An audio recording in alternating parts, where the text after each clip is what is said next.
College is about going to gain knowledge, but also it's important to make smart financial decisions when you go to college because they have dire consequences on your life. Hello guys, my name is Aji. Welcome to Figure It Out with Aji, a place where you're empowered to figure out your money, your career, your personal growth, and live life on your own terms. So today I'm going to be talking to you guys about the 6 things that you need to know before you go to college. So let's get into the video. So the first thing is, do not go into debt to go to college.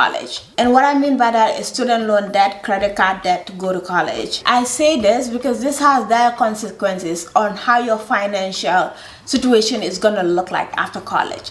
Do you want to be paying student loans for 20 years or 40 years after you graduate from college? If you don't have a scholarship or full ride scholarship to go to college, be willing or be ready to work while you go to college. It's okay, you're not gonna die. People do it all the time. It's fine, it's okay. You're doing the smart choice by thinking about this as an investment, because one thing you gotta know about college, you're investing in you. And the main reason people go to college is what? To find a job, to find a career, or to find a skill set in the job market.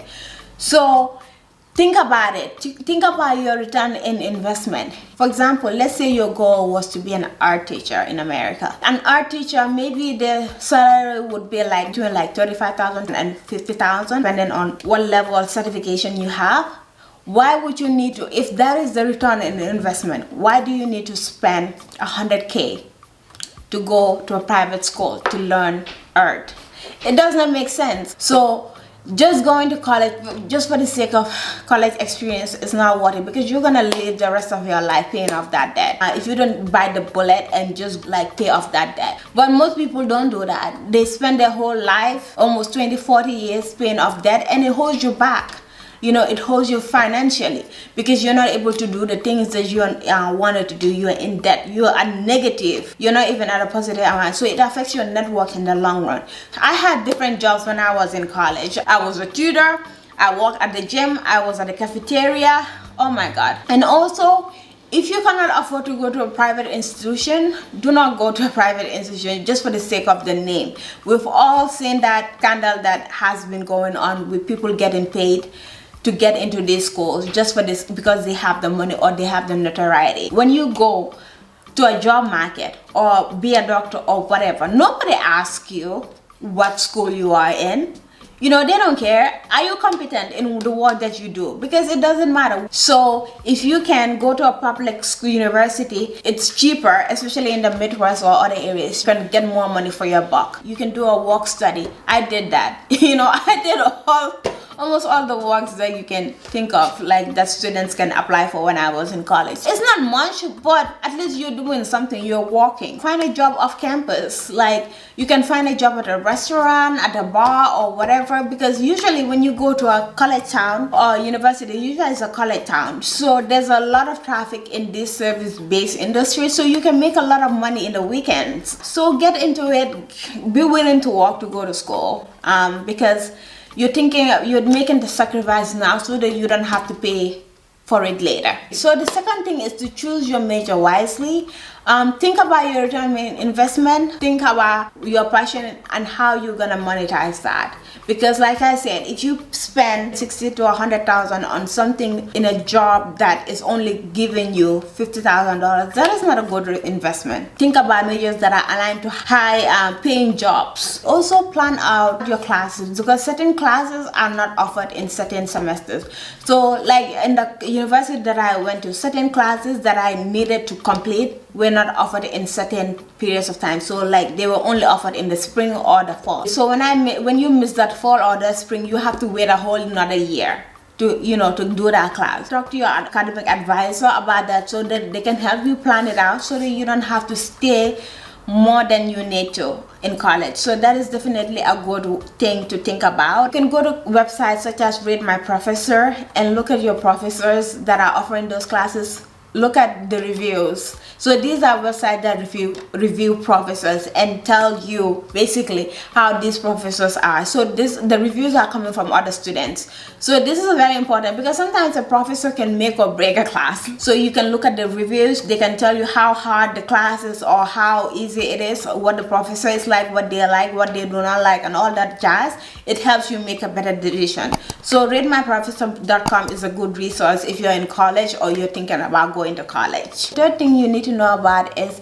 apply to be a resident assistant. The reason being is being a resident assistant has its perks. They have the perk of getting a facial or free room and board. Room and board is expensive in college. Like, it's really expensive. But if you apply for a resident assistant, you can get free housing while you're there. So this is another smart way of going to school smartly. You don't have to worry about housing. You just have to worry about doing your duties and doing them diligently. So definitely, if you're going to college and you're thinking about living on campus, if you have the opportunity, apply for it. Even if you don't have the opportunity, apply for it, and you never know. So the fourth thing is rent your textbooks instead of buying them. Books can be very expensive, especially STEM books or like scientific books. If your college has the service whereby they rent books, great, you can just go rent it, or you can rent them on other websites instead of buying them, because one, you're paying a lot of money for these books that you're maybe only using for one semester,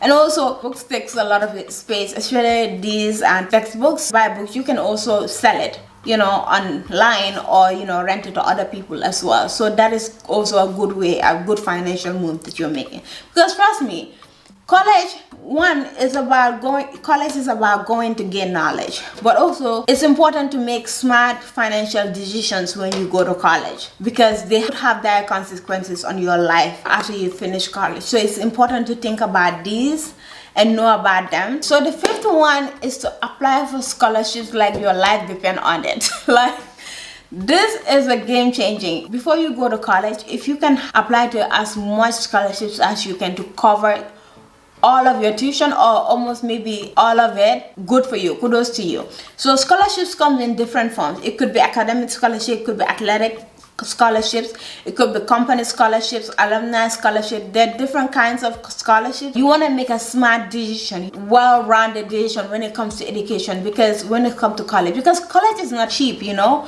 I had mainly academic scholarship, but I also look for scholarships like within my department with other alumni that are giving scholarships to other people. Like, I even had scholarship when I was going to Lyon in France. Like, I had a $500 scholarship because one of the alumni or one of the donors like were giving money to people that wanted to go do a study abroad. So ask around, ask your academic counselor. There's an art to it, and do not be afraid. Even if you feel like you don't qualify, apply for it. You never know what you may get. $500 there, $1,000 here, it adds up. So the sixth and the last step is to build your network and build friendships. So college is a great opportunity to meet different kinds of people. So it's important to build a relationship with people that don't look like you, because you learn a lot about yourself, you learn a lot about other people, you build a network of people around you when you go to college. So it's important because you never know when you might need to tap into that network. And also another thing is to have a relationship with your professors or with your academic advisors.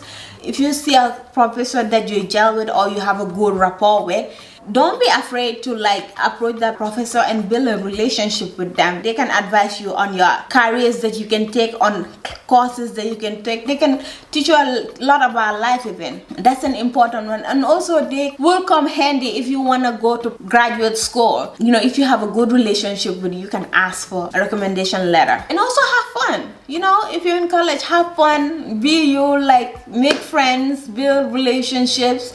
Because yes, it's a place to get you ready for the job market, but also you can have fun too. It's a place to have fun and get to know people, get to know yourself, explore. It teaches you a lot about yourself, because when you're independent, what I mean by independent is like you're living by yourself or you're living with other people. No one wakes you up and tells you, oh, you gotta go to school, unless maybe perhaps you live with your parents, which also is a good move. If you can stay with your parents and you're in college, do that. Trust me, it may be hard, but you're making a good financial move by staying with your parents, and you don't even have to worry about rent. You can just go to school and like focus on school and minimize as much debt and work while you're going to school. So those are the 6 things that I wanted to share with you that I feel like perhaps you needed to know before you go to college. Let me know down below in the comments which one you find most useful, and also give this video a big thumbs up. It helps with the algorithm, and it helps